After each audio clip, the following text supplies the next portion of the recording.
ನಮಸ್ತೆ, ನನ್ನ ಹೆಸರು doctor Ashik BG. Bangalore pain clinic ಅಲ್ಲಿ ಪೇನ್ ಮ್ಯಾನೇಜ್ಮೆಂಟ್ ಕನ್ಸಲ್ಟೆಂಟ್ ಆಗಿ ಕೆಲಸ ಮಾಡ್ತಾ ಇದ್ದೀನಿ. ನಾವಿವತ್ತು ಮಂಡಿ ನೋವಿಗೆ ಕಾರಣಗಳು ಏನು ಅನ್ನೋದ್ರ ಬಗ್ಗೆ ಚರ್ಚೆಯನ್ನು ಮಾಡೋಣ. ಮಂಡಿ ನೋವಿಗೆ ಕಾರಣಗಳು 4ರಿಂದ 5 ತರದಿರುತ್ತೆ. ಮೋಸ್ಟ್ ಕಾಮನ್ ಎಲ್ಲರಿಗೂ ಮಂಡಿ ಸವೆಯೋದು, ಆಸ್ಟಿಯೋ ಆರ್ಥ್ರೈಟಿಸ್ ಅಂತ ಅಂತಾರೆ. ಇದರಲ್ಲಿ ಏನಾಗುತ್ತೆ ಅಂದ್ರೆ ನಮ್ಮ ಮಂಡಿ ಒಳಗಡೆ ಇರುವ ನ್ಯಾಚುರಲ್ ಕಾರ್ಟಿಲೇಜ್ ಅನ್ನೋದು ಲಾಸ್ ಆಗ್ತಾ ಬರುತ್ತೆ.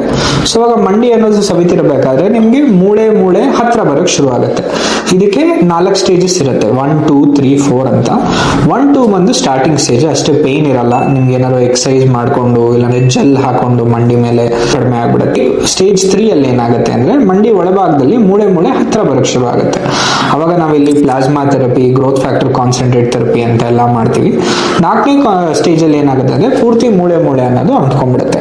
ಅವಾಗ ನಿಮ್ಗೆ ಸರ್ಜರಿ ಅನ್ನೋದು ಬೇಕಾಗ್ಬೋದು. ಬಟ್ ಕೆಲವರಲ್ಲಿ ಸರ್ಜರಿ ಏನಾದ್ರು ರಿಸ್ಕ್ ಇರೋರಲ್ಲಿ, ಹಾರ್ಟ್ಗೆ ಸ್ಟೆಂಟ್ ಹಾಕೊಂಡಿರೋರು ಇರ್ಬೋದು, ಶುಗರ್ ಪೇಷಂಟ್ ತುಂಬಾ ಅನ್ಕಂಟ್ರೋಲ್ಡ್ ಇದ್ರೆ ಗಾಯಗಳು ವಾಸಿ ಆಗಲ್ಲ, ಹಾರ್ಟ್ ಸ್ಟೆಂಟ್ ಹಾಕೊಂಡಿದ್ರೆ ಅವ್ರಿಗೆ ಆಪರೇಷನ್ ಟೈಮಲ್ಲಿ ರಿಸ್ಕ್ ಇರುತ್ತೆ. ಇಲ್ಲಾಂದ್ರೆ ಏಜ್ ಏನಾದ್ರು 70 ಇಯರ್ಸ್ ಮೇಲಿದ್ರೆ ಅವ್ರಿಗೆ ಸರ್ಜರಿ ಹೋಗೋದಕ್ಕೆ ಇಷ್ಟ ಇಲ್ಲ, ಅವರ ದಿನನಿತ್ಯದ ಕೆಲಸಗಳಲ್ಲಿ ನೋವು ಕಡಿಮೆ ಇದ್ರೆ ಸಾಕು ಅನ್ನೋರಲ್ಲಿ ನಾವಿಲ್ಲಿ 4ನೇ ಸ್ಟೇಜ್ ಅಲ್ಲಿ ಕೂಡ ನಾವು ಟ್ರೀಟ್ಮೆಂಟ್ ಅನ್ನೋದನ್ನ ಮಾಡ್ತೀವಿ.